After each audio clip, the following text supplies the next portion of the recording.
Ganesha Sharada Gurubhyo Namaha Agajanana Padmarkam Gajananam Aharnisham Anekadam Tam Bhaktanam Ekadantam Upasmahe.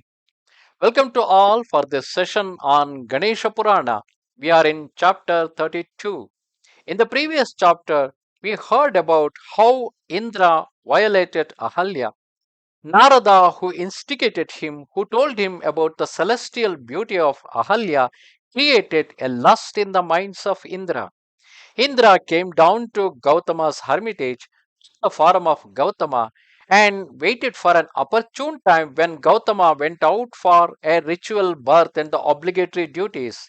At that time, he entered into the hermitage of Ahalya and he told her that it is her, I mean, Ahalya assumed that it is her husband because Indra entered in the form of Gautama, mimicking his voice. He told he was got attracted by a celestial nymph, so he came back to the hermitage to have sex with Ahalya. Assuming that it was her husband, Ahalya accepted his offer and both mated in their bed. And at the height of their intercourse, Ahalya realized by his celestial fragrance that it is not her husband. And when she was about to curse, Indra took the real shape and he pleaded that he is not guilty. But Ahalya is worried about how her husband Gautama would take it. Though she tried to plead in front of her husband that she is not guilty. Gautama, in the fit of rage, he cursed her, saying that how you could not recognize your own husband when somebody else has come in his form. So he cursed her to become a rock, and then he searched out for Indra with his yogic vision. He could able to see Indra, and he cursed him to have 1,000 vaginas all over his body. It's because Indra was after women, and any man would be after a woman, not for her entire body. It's basically to have a sex, a mating in her vagina. So, because of that reason, Sage Gauthama here cursed Indra to have the same thing all over his body. Now, naturally, Indra got disgusted with his own body. He was not even ready to show his face to anybody. He turned himself to the form of a Indragopa beetle and he started living in a small lotus, in a lotus pond. But in the meantime, in the Amaravati, the other demigods were wondering where Indra had gone. At that time, Narada came to Amaravati. He told to all of them, after Indra had gone into the lotus, however, Narada came to that city and met all the gods who were led by Brihaspati. And I told them, that means Narada is telling this story to Rukmangada.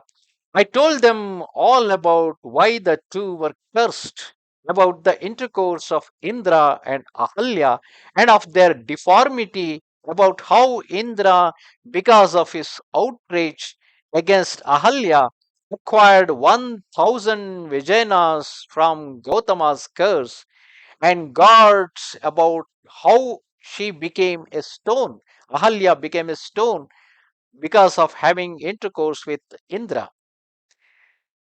All the gods were filled with sorrow after they had heard what Narada had said. They were so unhappy that they were weeping with agitated sighs and exhalations.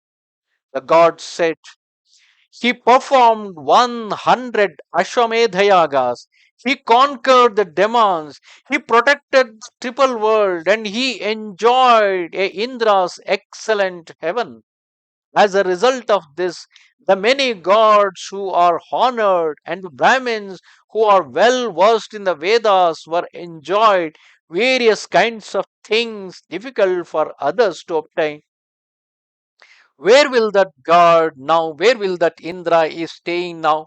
How will he eat and how will he sleep? To whom can we now go for refuge for ourselves or even for him? Even to protect Indra or to protect themselves, they require a king to take care of their Indraloka, called with having capital at Amaravati, who will protect us, and the heaven belong in the heaven that is belonging to Indra and his wife Shachi. How might the excellent sage Gautama be appeased? Because the only way they can save Indra is by appeasing Gautama. Since he is now thinking angrily about the offense committed against by Indra against his own wife while he was separated from her, we can think of no other remedy than getting the Gautama's favor. Therefore, Narada, we will go and appease sage Gautama. Accordingly, all the demigods left with Narada, and on meeting Gautama, to whom they had come for refuge, their hands cupped, they praised him alone with various words. The gods told together, O sage Gautama, we do not have the capacity to describe your power. Who could describe the weight of the Meru, the mighty mountain, or the Himavat, or the drops of rain in the clouds, dust particles on the earth, or the sands on the banks of Ganga? What fool would try to calculate the water in the ocean or about the Vishnu's qualities? These are all, nobody can count them. You caused an abundance of corn to grow by noon from seeds just planted in the morning. You have the capability to make seeds to sprout and produce the corn by evening. So much is your capability. Previously, you protected the excellent sages, and the Valakilyas created another Indra by performing a sacrifice, by performing an yajna when they were requested to do so by Brahma and the rest, who made him the king of the birds. So they were narrating the story of other things happened when Valakilyas have created a alternate Indra by through their yajna. At that time, he was saved by the Gautama and the other sages by making that other alternate Indra as Garuda, who became the king of the birds.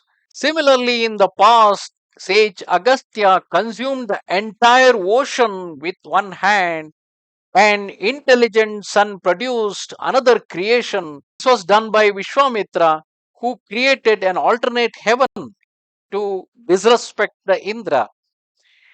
Even Chavana supported Indra's power. In fact, Chavana has made Ashwini Kumaras who are not getting the food from the Yagna. He made them eligible for getting the food from the Yagna. Such was the capability of the great sages. Therefore, serving men of pure heart like you, who are devoted to helping us and exercise favor towards the weak, as well as make one who is making obeisance to you, looking at you, speaking with you, honoring you, and touching your feet, it causes all evils to be destroyed.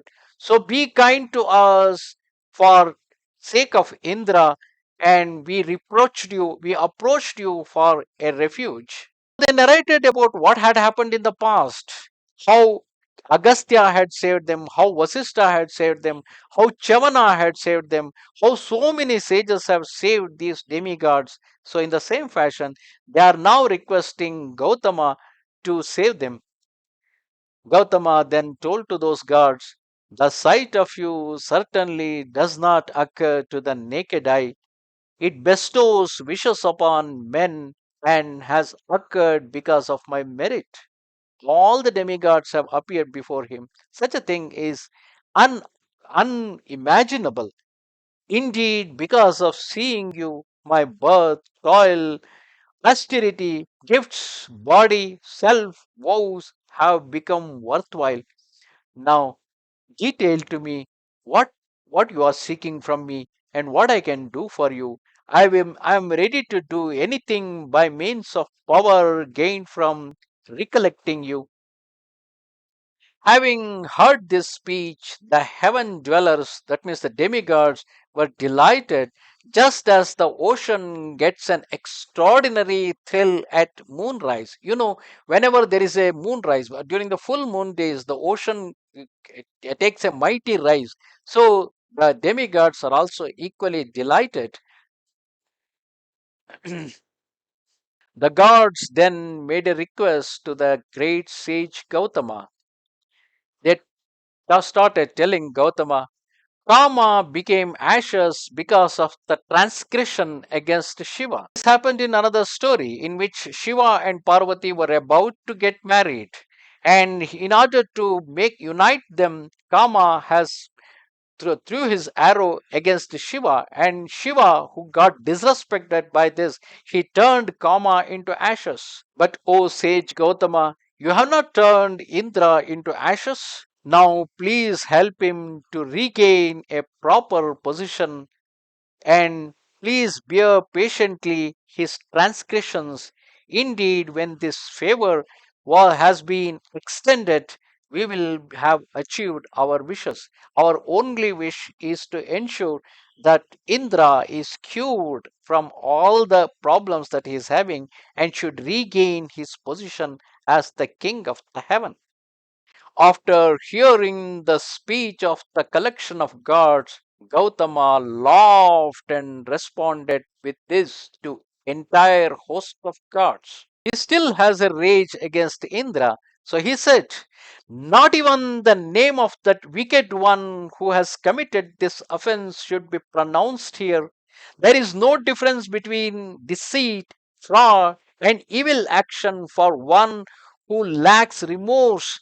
There is certainly no expiation. Because even after making such a mistake in front of Ahalya, he started telling, I am the king of all the three worlds. So you are my subject. So you need to satisfy me. Yet you are demigods. So I will act favorably to you.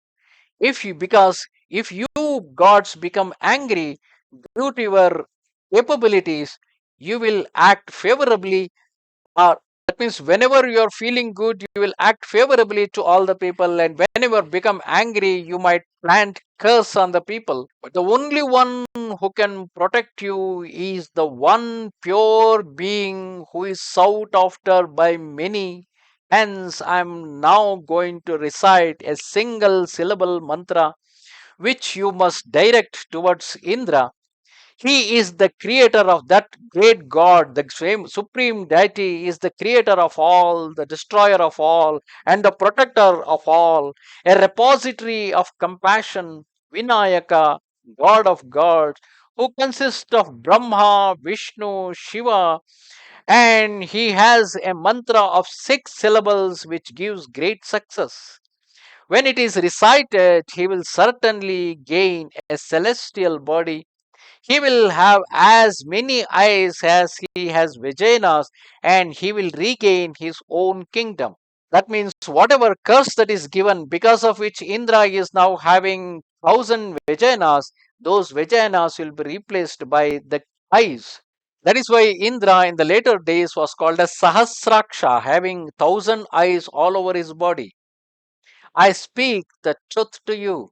Having thus addressed the gods, Gautama became silent. However, after they had honored him, they made obeisance filled with joy. The gods circumambulated him repeatedly, obtained his permission to leave, and went to where Indra was located, praising the sage with the words, nobody else exists who is as virtuous as Gautama, the one accomplished in knowledge. Thus ends the 32nd chapter of Upasana Khanda of the glorious Ganesha Purana, called Curse of the Indra to be revoked by Gautama. Gautama, after being approached by the group of gods in order to save Indra, he told them the only savior is Vinayaka, who is the creator, protector, and destroyer of all. And Gautama told them the single syllable and the 6 syllable mantra of Gajanana. He told them to transfer that to Indra, so that if Indra recites the same, and with the bless of Gajanana, instead of 1,000 vaginas, they will turn into eyes. So he will going to have eyes all over his body. Namaste Sharada Devi, Kashmira Puravasini, Twamaham Prarthaye Nityam, Vidya Danancha Dehime. Goodbye.